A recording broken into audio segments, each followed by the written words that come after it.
It's the first day of school in Miles. Have a great day. You too. Have a good day. Students of all ages are heading back to the classrooms, and parents heading off to empty houses once again. Good morning. Good morning. Is that it? All right, have a good day. But these Bulldogs are getting a history lesson before they even step foot into the halls. 106 years. That's how long it took for a piece of history from Miles to make its way back. It was last used in 1910.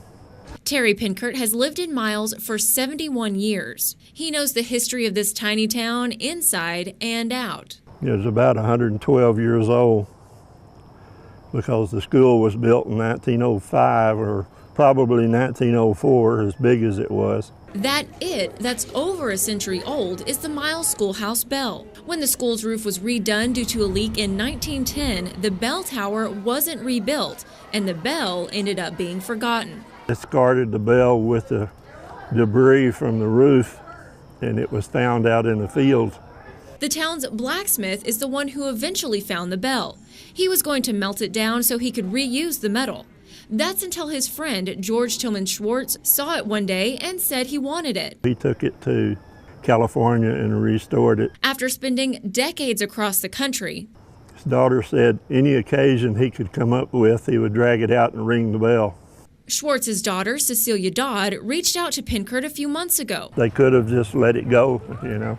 She had decided that the bell should return to its roots. She kind of said, "Now you do want the bell, don't you?" I think she had probably heard it enough. Both her father and mother are buried in Miles, and she said she wanted to help keep their story and the bell story going. So nearly $900 in shipping later, the Miles Schoolhouse bell was back and ready for action. I just thought it would be a nice bit of history to do it again. And just before 8 o'clock on a Tuesday morning, the students got to once again hear the bell beckoning them back to school. 106 years later. The bell had found its way home. In Miles, I'm Sonora Scott.